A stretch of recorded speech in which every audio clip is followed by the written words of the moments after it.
Utara. Ya, ini desa yang indah.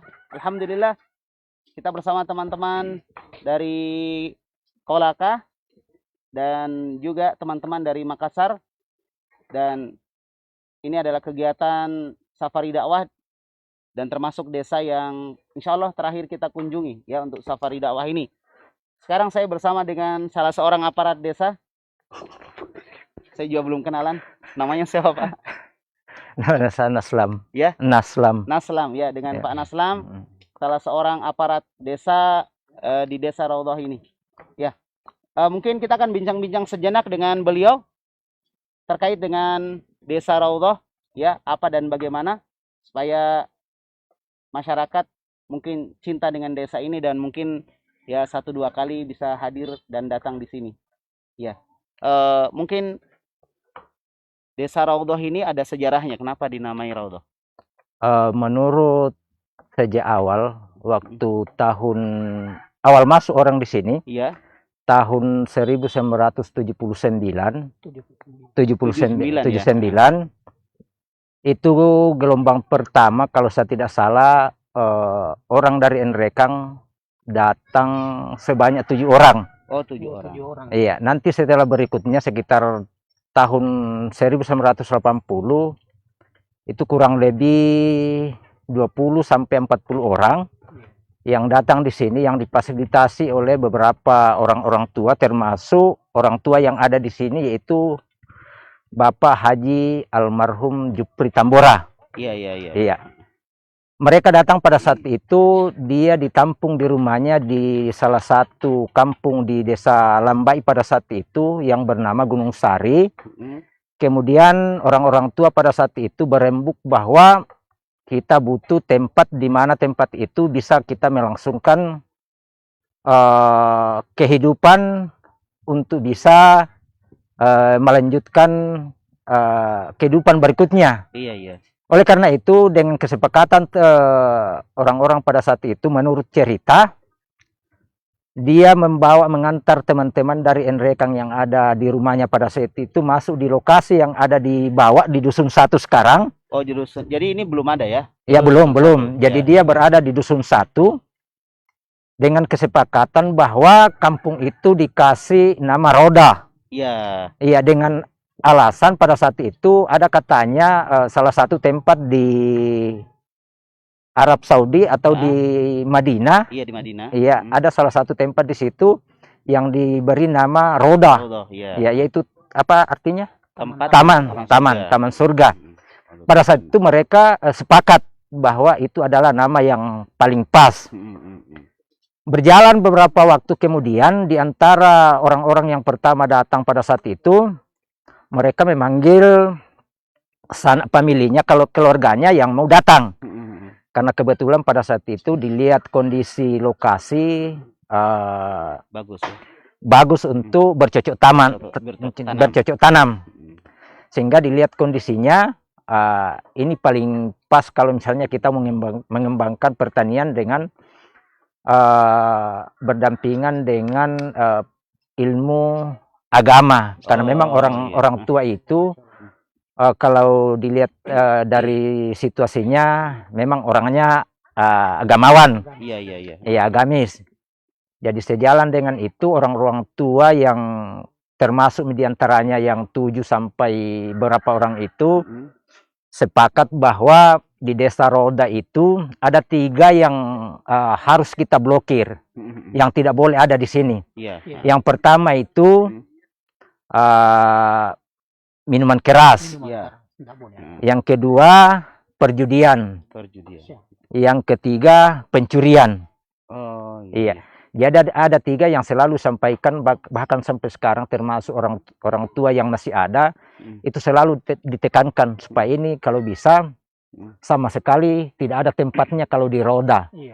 Cuma kondisinya sekarang karena seharusnya kita berusaha membuat peraturan desa yang menguatkan tentang apa yang disampaikan oleh orang-orang tua kita dulu. Ya, namun sekarang belum kesampaian, tapi kita sudah berusaha untuk ke sana. Iya.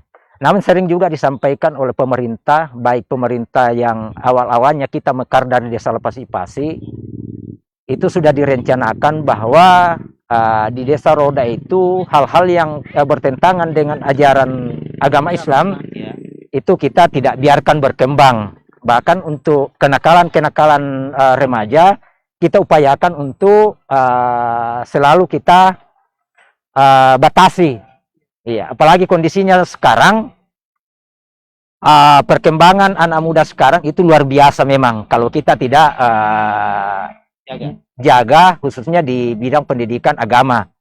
Iya, sebagaimana yang di desa kita, Desa Roda, itu pada awal tahun-tahun 2000-an itu dakwah salaf sudah masuk di sini yang dibawakan oleh Ustadz dari Makassar pada saat itu, Ustadz Ustadz Haidir tahun 2000-2001. Sejalan dengan itu kita selalu mengundang ustadz-ustadz yang kita rasa bahwa ini sesuai dengan Islam yang sebenarnya. Iya. Kemudian kita juga sangat bersyukur karena kenapa di Desa Roda ini selalu didatangi oleh ustadz-ustadz yang bahkan alumni dari Al-Madinah, bahkan dari Yaman.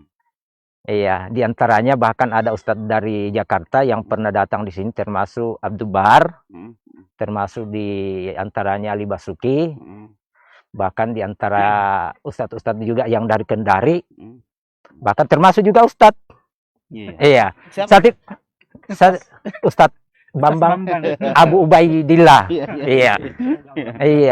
Saya juga tidak tahu tahun berapa, tapi yang jelasnya pada saat itu dia datang, kita di sini kondisinya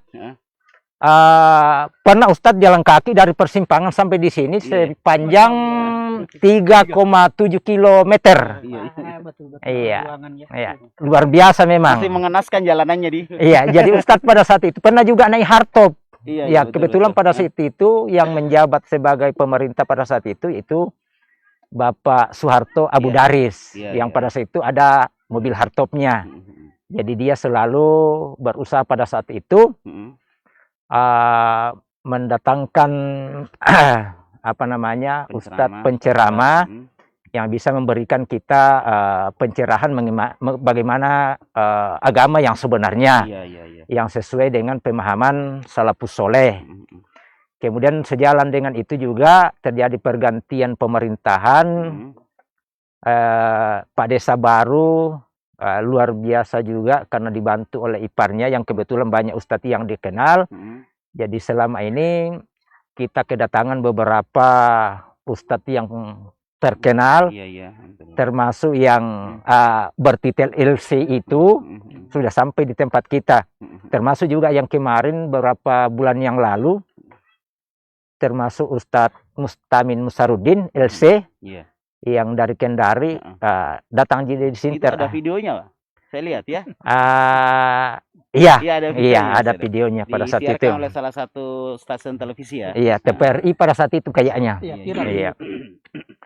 Kemudian juga di sekitar Roda termasuk juga saudara saya Ma'mun, orang tetangga kecamatan itu yang selalu membantu juga kita. Bahkan kalau ada ustadz sampai di sana, kita juga disampaikan orang-orang di sini untuk mengikuti taklim yang ada di sana. Jadi kadang-kadang yang dari sini turun ke bawah. Iya, kadang-kadang yang dari sini turun ke bawah.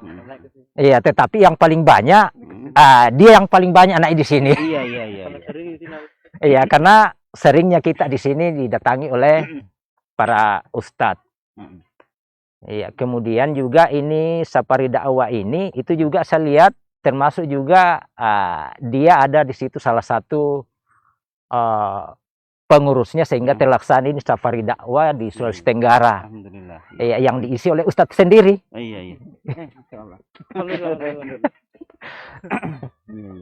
Jadi apa kira-kira yang buat Bapak itu mungkin atau masyarakat di sini secara umum betah tinggal di sini? Apa yang buat ini desa seperti ini betah? Padahal kalau kita mau naik itu jauh ya. Motor susah, mobil susah. Tidak semua mobil bisa naik di atas. Mobil-mobil yang naik di atas berarti mobil sudah teruji. Ya, karena luar biasa naik turunnya. Kira-kira apa yang membuat tertarik? Bahkan kalau dulu kita lihat tidak semua mobil bisa naik, cuma hardtop bisa naik ke atas. Itu pun kadang kalau pas banjir tidak bisa juga naik. Iya, iya. Ya, itu kan saya masih dapat itu ya. Iya, Seperti itu. Kira-kira apa yang membuat tertarik tinggal di Desa Raudhah?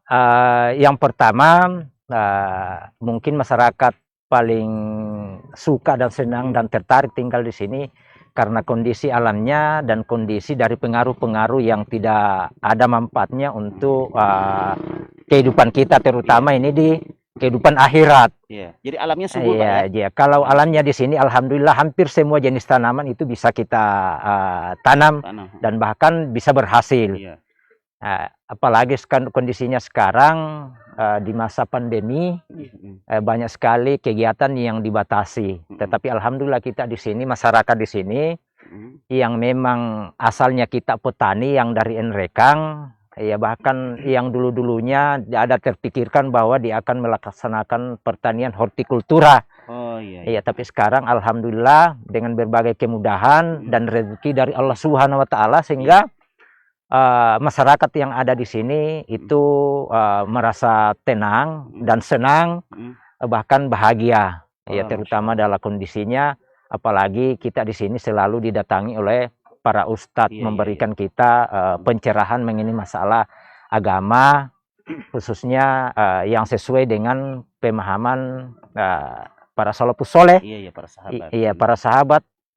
Iya.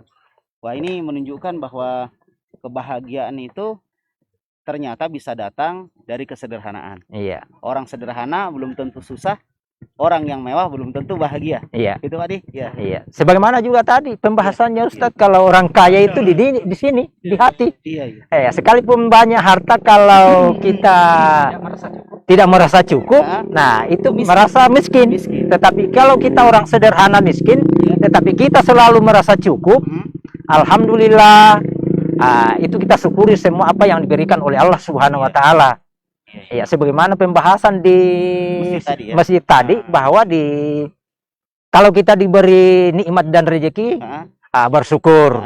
Kalau kita diuji bersabar. Kalau kita berbuat kesalahan, istighfar. Iya. Kemudian awalnya orang yang ada di sini beberapa tahun yang lalu banyak yang pindah mengatakan bahwa kapan kita bisa naik motor atau naik mobil. Iya. Sejalan dengan itu terjadi perkembangan wilayah. Kita dari awalnya kita ini masuk Desa Lambai dulu, setelah itu mekar jadi Desa Lapasipasi. Dari Lapasipasi lagi kita minta jadi mekar jadi satu desa. Oh, jadi sekarang sudah satu desa. Iya, sudah satu desa. Jadi dengan perjuangan orang-orang tua kita dulu, termasuk Pak mantan desa Soeharto, abunya Daris, dengan orang tua mertuanya Pak Desa sekarang, dia berjuang bagaimana modelnya sehingga kita bisa merasakan kendaraan bisa naik. Jadi awalnya mereka mengumpulkan dana dengan swadaya masyarakat itu 100 juta. Oh, begitu pertamanya. Iya. Waktu saat pembukaan jalan pertama dengan menggunakan eskavator. Setelah itu tahun berikutnya, mungkin 1-2 tahun setelah mekar, turun lagi program dari pemerintah yang namanya PPIP yang khusus membantu masyarakat di bidang infrastruktur. Iya, setelah itu kami upayakan, karena kebetulan pada saat itu saya dipercarakan oleh masyarakat menjadi ketua OMS pada saat itu. Jadi kita masukkan eskavator, kemudian selanjutnya karena kondisi jalur yang akan dilalui banyak batu-batuannya, saya upayakan untuk pada saat itu saya berupaya dibantu oleh pemerintah pada saat itu mendatangkan alat lagi yang namanya breaker untuk pemecah batu. Oh, iya. Ya, sehingga sampai sekarang prosesnya panjang.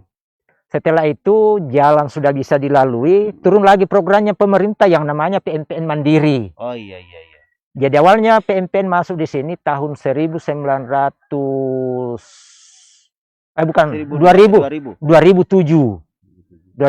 itu awalnya dibangun jembatan yang di bawah yang sementara sekarang direnovasi. Iya, setelah itu hampir tiap tahun kita dapat bantuan dari program ini, PMPN Mandiri. Iya. Sampai sekarang? Iya. Sekarang tidak ada. Sekarang sudah tidak ada programnya, tapi mungkin pemerintah merubah lagi namanya, sehingga sekarang ada lagi namanya Dana Desa. Iya, jadi jalur yang dari bawah itu yang Rabat Boton itu dibangun dari program PMPN Mandiri. Sehingga sejalan dengan itu mobil-mobil yang dulunya mungkin hardtop yang pernah ditumpangi juga oleh Ustadz sendiri, sekarang sudah bisa naik dengan mobil yang kayak seperti Avanza, Innova, bahkan Yaris, Jazz sudah bisa naik. Alhamdulillah. Iya, cuma kondisinya sekarang karena jalanan lagi karena lamanya. Jadi mau lagi saya dengar programnya lagi pemerintah desa sekarang untuk dana desa tahun ke depannya dia akan memasukkan programnya ke situ untuk rehab kembali jalannya. Iya, mudah-mudahan untuk ke depannya, apalagi pemerintah sekarang menurunkan dana yang luar biasa bantuannya untuk manfaatnya untuk masyarakat yang bisa kita manfaatkan untuk kepentingan bersama. Iya. Terutama pemerintah yang baik dari kabupaten, kecamatan yang mau berkunjung ke desa kami yang sederhana ini, sekalipun di gunung, tetapi alhamdulillah banyak juga pejabat yang mau datang ke sini. Bahkan orang dari provinsi kemarin juga bulan 9 kemarin September ada programnya pemerintah daerah dari Dinas Perindustrian mendatangkan salah satu dokter dari Unhalu untuk melatih masyarakat di sini membuat saus tomat. Saus tomat. Iya, saus tomat. Iya, dengan fasilitasi oleh pemerintah kabupaten. Iya, alhamdulillah sekarang. Iya, tambah bersyukurnya lagi kita sekarang dengan kedatangannya Ustadz dengan safari dakwahnya yang ada di Sulawesi Tenggara. Alhamdulillah sekarang Ustadz berada di desa kami dengan safari dakwahnya yang terakhir. Iya, karena kebetulan saya dengar besok sudah mau balik ke Makassar. Iya, ke Makassar. Mau ke Sidrap baru ke Makassar. Iya. Jadi harapan kami sebagaimana yang saya sampaikan tadi kalau bisa 2 bulan lagi ke depan kalau ada 10 tahun. Bukan. 10 tahun itu lama sekali, siapa tahu tidak didapat nih Ustaz. Mungkin seperti itu ya. Iya. Insyaallah. Jadi alhamdulillah itu tadi dialog kita dengan salah seorang aparat desa, Pak Aslam. Semoga Allah memberikan menjaga beliau, memberikan kebaikan dan juga kepada masyarakat. Dan dialog tadi memberi banyak kita pelajaran. Yang pertama adalah kebersamaan, persatuan, kesatuan itu adalah modal utama di dalam membangun sebuah desa yang indah seperti ini. Kemudian yang kedua, tidak lupa bagaimana memahamkan dan menyebarkan ilmu agama di tengah-tengah masyarakat. Nabi bersabda dalam hadis yang diriwayatkan oleh Imam Bukhari dan Imam Muslim, "May yuridillahu bihi khaira yufaqihu fid din." Siapa yang Allah kehendaki kebaikan, Allah akan pahamkan mereka dengan agama. Maka masyarakat ketika paham agama, insya Allah Allah akan memberikan kebaikan kepada masyarakat tersebut. Dan kita bisa lihat di sekeliling kita, bukti bahwa kebaikan itu Allah senantiasa berikan kepada masyarakat yang ada di desa Raudhah. Mari kita doakan sama-sama, semoga masyarakat yang ada di desa Raudhah ini senantiasa dijaga oleh Allah, dilindungi, dan tentunya semoga mereka senantiasa dekat dengan agama Allah Subhanahu wa Ta'ala. Selamat berjuang kepada Pak Aslam dan seluruh aparat desa, dan juga kepada masyarakat. Selamat bekerja sama, bergotong royong dalam membangun desa untuk warisan anak cucu kita generasi di belakang. Sampai di sini dialog kita. Semoga Allah mempertemukan kita di lain kesempatan. Assalamualaikum warahmatullahi wabarakatuh. Waalaikumsalam warahmatullahi wabarakatuh. Nggak sempat juga disinggung tadi yang anak-anak di sini yang mondok di luar, yang bahkan sampai di Jawa. Nanti saya datang lagi saya. Oh iya. Ya, assalamualaikum warahmatullahi wabarakatuh. Alhamdulillah.